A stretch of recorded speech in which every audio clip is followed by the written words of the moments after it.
Her stepmother made her serve the alpha as a maid, but he ordered her to sit next to him. The sunlight struggled to reach the high windows of the manor, and even the bright beams seemed afraid of the heavy shadows that clung to the ancient walls. She moved silently across the cold stone floor, her skirts brushing against the tiles, careful not to spill a single drop of water.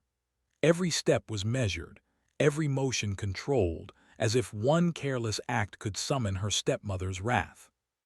Since her father's death, life had become a cage.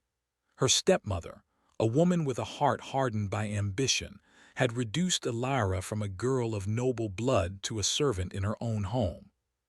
The grandeur of the manor, with its towering ceilings and elaborate tapestries, now felt like a prison. The other servants whispered about her, some with pity, others with quiet envy, but Elara kept her head low. To resist was dangerous. To defy her stepmother could cost her more than comfort. It could cost her life. Yet, even in this life of shadows, Elara carried a spark within her. A spark she herself did not fully understand, but one that refused to be extinguished. It showed in her quiet defiance, the way she held her head high even when harsh words fell upon her like stones. Today, the manor buzzed with an unusual energy. A grand banquet was to be held, and Elara was assigned to serve the guests. She moved among the tables with practiced grace, offering goblets of wine and trays of food, her heart hammering with the knowledge that the Alpha would be present. Kale, the Alpha, the master of the region, was a man shrouded in mystery and power. Some said he was cruel, others whispered of his unmatched strength and strange, almost magical presence. To serve him was both an honor and a terror. Elara's hands trembled slightly as she approached the table where the Alpha sat. The hall fell into a hush the moment she entered, the servants bowing their heads, the nobles shifting with a mixture of fear and curiosity. Kale's eyes were sharp, like steel cutting through shadow, and yet when they landed on her, something in his gaze softened. Or perhaps it was curiosity. "Serve the guests," her stepmother hissed from behind, her lips curling in a cruel smile. "And remember your place, girl." Elara nodded, biting back a retort. She moved forward, carrying a tray of silver goblets. Kale's gaze followed her, and she felt as though he could see every fear, every secret, every corner of her soul. When she reached his table, the hall seemed to hold its breath. "You," Kale said, his voice calm but commanding, "come here." Elara froze, her heart leaping in her chest. He was not speaking to her as a servant. He was not instructing her. He was summoning her. "Sit," he commanded, and gestured to the chair beside him. A ripple of surprise moved through the hall. It was unheard of for a maid to sit beside the Alpha, and yet there was a weight to his words that no one dared to challenge. Elara's stepmother's lips tightened in anger, and whispers began to snake through the crowd like smoke. Elara approached the chair slowly, her legs trembling, but something inside her urged her forward. The chair was ornate, carved with patterns of wolves and stars, symbols of Kale's lineage. She sat, feeling the eyes of everyone in the room upon her. The warmth of his presence was strange, almost frightening, and yet there was an undeniable pull. Kale leaned back slightly, studying her as if trying to unravel a puzzle he had never encountered before. "Do you know why I called you here?" he asked, his tone curious rather than harsh. Elara shook her head, unsure if she dared speak. "Because," he said, his voice dropping to a near whisper that only she could hear, "you are different. Most who serve me are shadows. They obey, they bend, they disappear. But you," his gaze lingered, sharp and searching, "you are not afraid of the dark." Elara felt a flush rise to her cheeks. His words unsettled her, yet they also filled her with a strange hope. No one had ever spoken to her like that. Not her stepmother, not her father before he died, not anyone in the manor. She opened her mouth to reply, but found her voice caught between fear and the sudden thrill of recognition. The banquet continued around them, nobles laughing, music playing, but Elara felt as though she were in a different world. Kale's presence created a space where the usual rules did not apply. He asked questions, subtle, probing questions about her thoughts, her fears, her life. Each one was a challenge, and each one a recognition of her spirit. Her stepmother's eyes burned with fury, and she whispered to one of the other servants, "She will ruin everything. That girl has no place beside him." Alara could hear the words, but for once she did not cower. There was a fire in her chest, small but bright, a defiance that had long been suppressed. Sitting next to Kale, she realized that perhaps she was not as powerless as she had been made to believe. As the evening wore on, Kale's curiosity deepened. He observed her deft movements, the way she carried herself with quiet dignity despite her lowly role. When a clumsy servant spilled wine nearby, she remained calm, her eyes steady, her hands precise. He saw in her the kind of strength that did not roar but endured. Finally, as the banquet drew to a close, Kale leaned slightly closer to her. His voice was low, private, yet it carried a weight that made Alara's heart quicken. "Do you know why you frighten me, yet compel me?" he asked. Alara's breath caught. She had no answer, yet the question seemed to bind them in a strange, unspoken understanding. For the first time she felt seen, not as a servant, not as a pawn of her stepmother's cruelty, but as someone with her own spirit, her own power. Before she could respond, the hall erupted in applause as a performance began.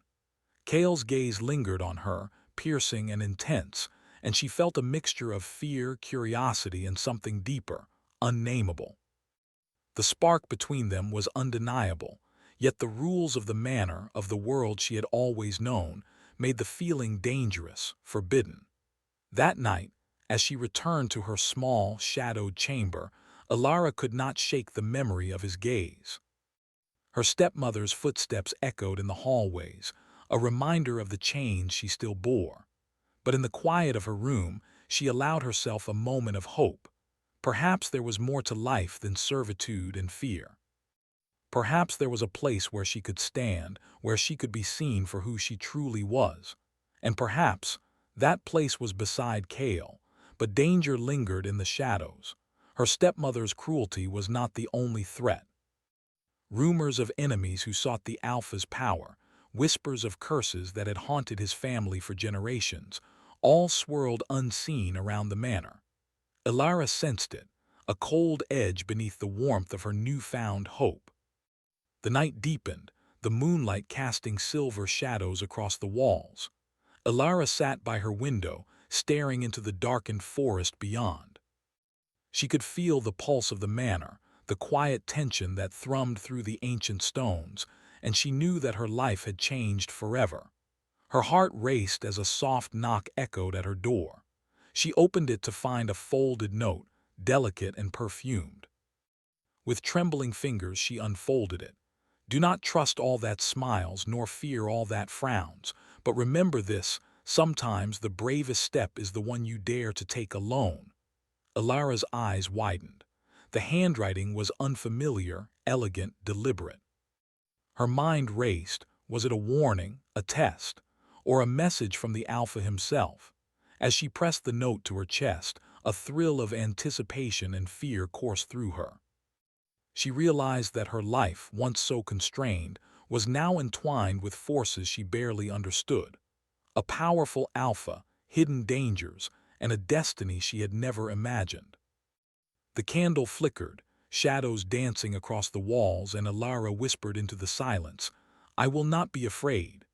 And somewhere in the manor, Kale's eyes, sharp as steel, watched her rise and fall, the question of her courage and spirit echoing in his mind. For the first time, he felt an unfamiliar pull, a curiosity that might change everything. The night held its breath, and the story of Alara and the Alpha was only just beginning. The morning after the banquet, Alara awoke to the cold light of dawn filtering through the tall, narrow windows of her chamber. Her fingers still tingled from the thrill of sitting beside Kale the night before, yet dread settled over her chest like a heavy cloak. The manor was quiet, too quiet, as if it had held its breath during the night, waiting for something unseen to arrive.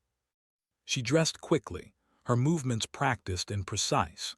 Each fold of her dress, each careful braid of her hair, was a small act of control in a world that had long denied her freedom. Her stepmother's voice was already echoing through the hallways, sharp and venomous, demanding that Alara begin her chores. But as she stepped into the corridor, she felt the lingering heat of Kale's gaze from the previous night, and a small, defiant fire flickered in her chest. As Alara carried a basket of linens toward the servants' quarters, whispers followed her. The staff had not forgotten the unusual sight of her sitting beside the Alpha, and their eyes betrayed both curiosity and suspicion. She kept her head lowered but her senses alert. In a place of shadows, she knew, even the smallest misstep could be used against her. "Did you hear?" one servant whispered to another. The Alpha actually spoke to her, called her by name. "She's nothing but a servant," the other replied. "No one deserves that attention." "He'll regret it." Alara's stomach tightened. Attention from Kale was dangerous, yes, but it was also intoxicating. She had spent so long invisible, ignored, or scorned. Now someone powerful was looking at her, not as property, not as a shadow, but as a person. And with that recognition came both hope and peril. The morning passed in a blur of work.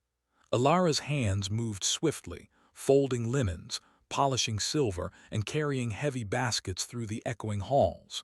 Yet she could not shake the memory of Kale's words from her mind. "You are different. You are not afraid of the dark." By mid-afternoon, the manor's doors opened to a new visitor.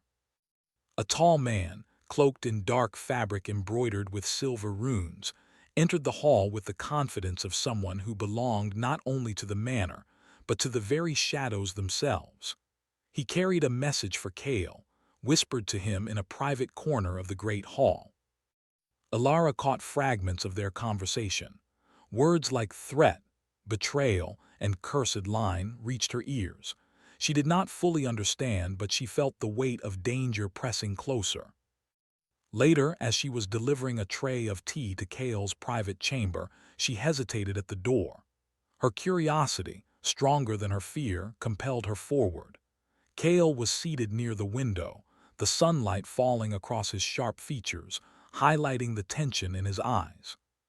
"You may enter," he said without turning. His voice was calm, yet there was a sharpness to it that made her heart race. Alara stepped inside, her tray trembling slightly. Kale's gaze fell on her, studying her with a patience that made her feel exposed and yet oddly protected. "You should not wander into rooms where your place is not," Kale said quietly. "And yet you do." I only wished to bring your tea," she replied, trying to keep her voice steady. He finally turned to her, the corners of his mouth hinting at a smile she could not read. "Curiosity is dangerous, yet sometimes it saves lives. Sit," he commanded. Alara's pulse quickened. Each time he spoke to her in this way, she felt the invisible chains of her servitude loosen slightly, as if the walls of the manor itself were yielding to her presence. She sat across from him, careful to keep her posture respectful, yet her eyes met his with a boldness she did not fully understand herself. Kale leaned forward, resting his elbows on the table. "Do you know why I watch you?" he asked. "Most servants hide their thoughts, their feelings, their strength. You do not." Alara swallowed. She wanted to explain, to tell him that her strength was not yet proven, that she only survived because she had no other choice. But she could not find the words. Instead, she nodded, her silence speaking volumes. "You have potential," Kale continued. "But potential alone is not enough. Strength comes from choices. Courage comes from facing what others fear to touch. Tell me, Alara, would you risk yourself for someone else?" The question struck her like a blade. She thought of her stepmother, of the whispered plots and cruelty she had endured. She thought of Kale, who had never treated her as insignificant, who had seen her even when the world ignored her. And she realized, with a thrill of both fear and longing, that she would risk everything to protect what mattered. Before she could speak, a sudden noise echoed through the hall. Footsteps, hurried and harsh, and the clatter of metal. Kale's expression hardened instantly, the warmth in his eyes vanishing as he rose to his full height. "Stay here," he commanded. "Do not move." Alara's heart pounded, but she did not leave. She felt the stir of something powerful in the air, a danger that was no longer distant. Kale moved with the grace of a predator, disappearing into the shadows of the corridor. Alara, unable to resist, followed quietly, her curiosity outweighing her fear. The sight that met her eyes chilled her. A group of masked intruders had entered the manor, their intent clear in the way they moved, stealing, threatening, and searching for Kale. She watched as he confronted them, his movements precise, commanding, almost otherworldly. Shadows seemed to bend to his will, and the air itself seemed to shiver under his presence. Alara's breath caught. She had never seen anyone wield power like this, and yet the fear in her chest was mixed with awe, fascination, and an unspoken pull toward him. She realized that this man, feared by so many, held not only strength but a vulnerability that no one else could see. One of the intruders turned, and their eyes fell on her. Panic surged, but before they could act, Kale appeared behind her, his hand brushing against her shoulder, a subtle command that froze her in place. The intruder faltered, and Kale's gaze, sharp and unyielding, met theirs. The man fled, and the others followed, disappearing into the hallways like shadows swallowed by the night. Kale exhaled slowly, his body tense but controlled. "You should not have followed me," he said, his voice low, carrying both warning and concern. I could not stay away," Alara admitted, her voice barely above a whisper. I wanted to help." He studied her for a long moment. "You are brave," he said finally, "but bravery alone is not enough. You must learn control, patience, and the strength to act when the time is right." Alara nodded, understanding that he was testing her, teaching her in his own cryptic way. She felt both fear and exhilaration.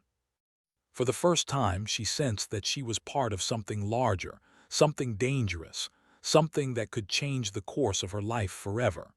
The evening fell, and the manor grew quiet once more. Alara returned to her chamber, her mind racing with the events of the day. Kale's gaze, his words, the intruders, they all left her unsettled and alive with a strange energy. She realized that the life she had endured under her stepmother's cruelty was no longer the only path. There were other choices, other ways to act, other ways to be seen. As she sat by the window, watching the moonlight spill across the forest beyond, she felt a presence behind her. Turning, she saw Kale, silent, watching her. "You are learning," he said softly, "but the world beyond these walls will not wait for you to understand. Danger comes swiftly, and it is patient only for those who prepare themselves." Alara met his gaze, her heart steadying despite the fear in her chest. "I will learn," she said. "I will be ready." Kale inclined his head, a rare gesture of approval. "Good," he said. "You may be more than a servant yet, but remember this, trust is a fragile thing and enemies are patient. Even those close to you may harbor betrayal." Her stomach twisted. She thought immediately of her stepmother, whose smile never reached her eyes, whose hands always sought to control and manipulate. Alara knew that her path would not be easy. And yet, for the first time, she felt a sense of purpose, a spark that could not be extinguished by cruelty or fear. That night, as she prepared to sleep, a soft wind rustled the curtains. She pressed her hand to her chest, feeling the pulse of life and danger intertwined. Somewhere in the shadows, the manor itself seemed to watch, waiting for the next move. A quiet knock echoed at her door. Alara opened it cautiously to find a small, leather-bound book resting on the floor. Its cover was unmarked, but when she opened it, the pages glowed faintly, filled with strange symbols and writings she could barely decipher. Her breath caught. This book, she realized, was not meant for ordinary servants. It was a key, perhaps to understanding Kale, perhaps to the dangers that surrounded them, perhaps to her own hidden strength. The candle flickered, shadows dancing across the walls, and Alara felt a thrill of fear and anticipation. The journey that had begun with a single, forbidden seat beside the Alpha was far from over. She was no longer merely a servant. She was becoming a player in a story that held power, danger, and perhaps love. And somewhere in the manor, Cale's gaze lingered, sharp and unyielding, aware that the girl beside him was no longer the same timid servant who had entered his hall days ago. The morning sun broke through the fog that clung to the manor, casting long, golden streaks across the stone floors. Alara held the mysterious leather-bound book close to her chest, her fingers tracing the strange symbols on its cover. Every page seemed to hum with a quiet energy, a promise of secrets that could change everything. Yet, alongside her curiosity, a sense of unease coiled in her stomach. Her stepmother's presence loomed like a shadow she could never escape, and the whispers of danger from the previous day still echoed in her mind. Cale's study was quiet when she entered. He stood by the window, arms crossed, gazing out at the forest beyond. His posture was rigid, as if he bore the weight of the entire manor upon his shoulders. When he turned, his eyes, sharp and piercing, fell on the book in her hands. "You found it," he said, his voice calm but edged with concern. "That book, it is not meant for ordinary hands." Alara nodded, feeling both fear and determination. "I think it's trying to tell me something," she said softly. "Something about you and this manor." Cale stepped closer, his gaze searching her face. "The knowledge within could save us or destroy us. You must be careful." Alara met his eyes, the intensity of his presence making her heartbeat quicken. "I am not afraid," she said, though the words trembled slightly. "I want to help." Cale's expression softened just for a moment. "Then you must trust your instincts, and trust me." The day passed with careful preparation. Alara studied the symbols in the book, deciphering fragments of forgotten spells and instructions. Each revelation revealed a deeper truth about the manor, its hidden defenses, and the ancestral curse that bound Cale's family. She realized that the intruders from the previous day had been part of a plot orchestrated by her stepmother and rival nobles who sought to claim the Alpha's power. As evening fell, the manor became a place of tense anticipation. Cale gathered his allies, loyal servants, and a few trusted guards. Alara, though a servant by title, was now a part of their strategy. Her knowledge from the book gave her an insight that even Cale relied upon. The first attack came under the cover of night. Torches flickered in the foggy courtyard, shadows moving like wolves. Alara and Cale moved through the halls with silent precision, every step a mixture of fear and exhilaration. Cale's hand brushed hers briefly as they passed through a doorway, a silent reassurance that they faced the danger together. "Stay close," Cale whispered, "and remember what you have learned. Courage alone will not save you, strategy will." Alara nodded, her resolve strengthening. She had been a servant for so long, invisible and powerless. Now she felt alive, her senses sharpened by both fear and the pull of something deeper, something she could not yet name but knew was tied to Cale. The intruders broke into the inner hall, their movements swift and calculated. Cale confronted them with the authority of a predator, his strength undeniable. Shadows seemed to bend around him, as if the manor itself answered his command. But the true advantage came from Alara. Using the knowledge she had gleaned from the book, she triggered hidden mechanisms within the manor, traps and defenses that no ordinary servant would have known existed. The attackers were caught off guard, thrown into confusion, and Cale moved swiftly among them, neutralizing the threat with precision. Alara's courage and quick thinking turned the tide, proving that she was more than a servant. She was a partner in the battle, a key to the Alpha's survival. When the final intruder fell back into the shadows, silence returned to the manor. The only sounds were the crackling of torches and the rapid beating of Alara's heart. Cale approached her, his gaze intense and unyielding. "You did well," he said, his voice low. You saved lives tonight, including mine. Alara's chest swelled with a mixture of pride and relief. We did it together, she corrected softly, the words carrying more than just truth. They carried the bond that had formed between them, forged in danger, trust, and shared courage. Cale studied her for a long moment, his expression unreadable. Then with a sudden movement he took her hand in his. The warmth of his touch sent a shiver through her, a mixture of fear and something unspoken, something tender yet charged with intensity.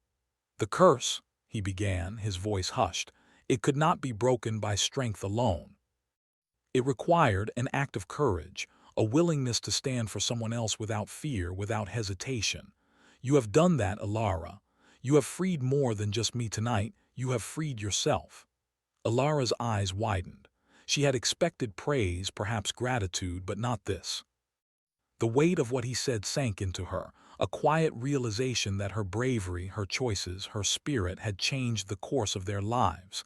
Cale drew closer, their foreheads almost touching.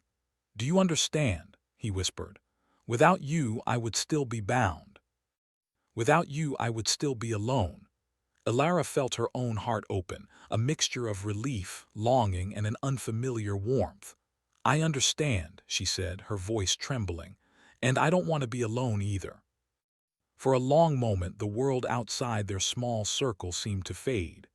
The shadows of the manor, the threats that had surrounded them, all became distant echoes. In that silence, they found something neither had expected: connection, trust, and the first stirrings of love. The danger was not fully gone. The manor still held secrets, and her stepmother's malice had not vanished. But in this moment, Alara and Cale had faced the darkness together and emerged stronger.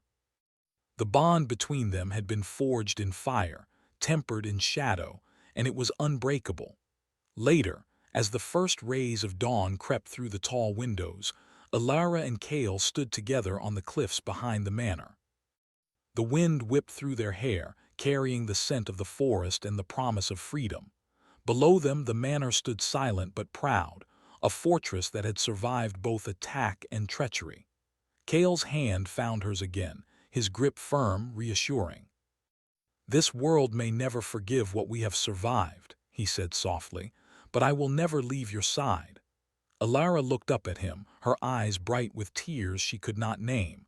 "And I will never leave yours," she whispered. The words felt natural, inevitable, as if they had always been meant to be said. Together, they watched the sun rise, the light spilling across the land like a promise. For the first time in her life, Alara felt truly free. She had been a servant, yes, but she was also something more: a partner, a protector, a force that could stand beside the Alpha and face whatever darkness the world held. Cale's eyes, once sharp with distance, now softened with something deeper. "You have changed me," he admitted, his voice low, "and perhaps in some way you have saved me as well." Alara smiled, a mixture of relief and quiet triumph. "Then we have saved each other," she said. The manor behind them remained a place of shadows and secrets, but for the first time, those shadows seemed less threatening. They had faced them together, and the bond between them was stronger than any curse, any enemy, any fear. As they stood there, hand in hand, the wind carrying the scents of the forest and the distant sea, they knew that their journey was only beginning. The manor, the lands, the mysteries of the Alpha's curse, all of it awaited them. But together, they were ready. And somewhere in the shadows, her stepmother's fury and envy still smoldered, a reminder that the world outside their cliffside refuge was not yet tamed. Yet Alara no longer felt fear.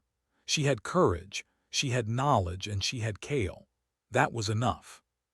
The sun climbed higher, casting light on their faces, revealing the truth that had been hidden for so long. Love, courage, and loyalty could triumph over even the deepest darkness. And in the quiet of that dawn, with the cliffs beneath their feet and the wind in their hair, Alara and Cale embraced the new life they had forged together.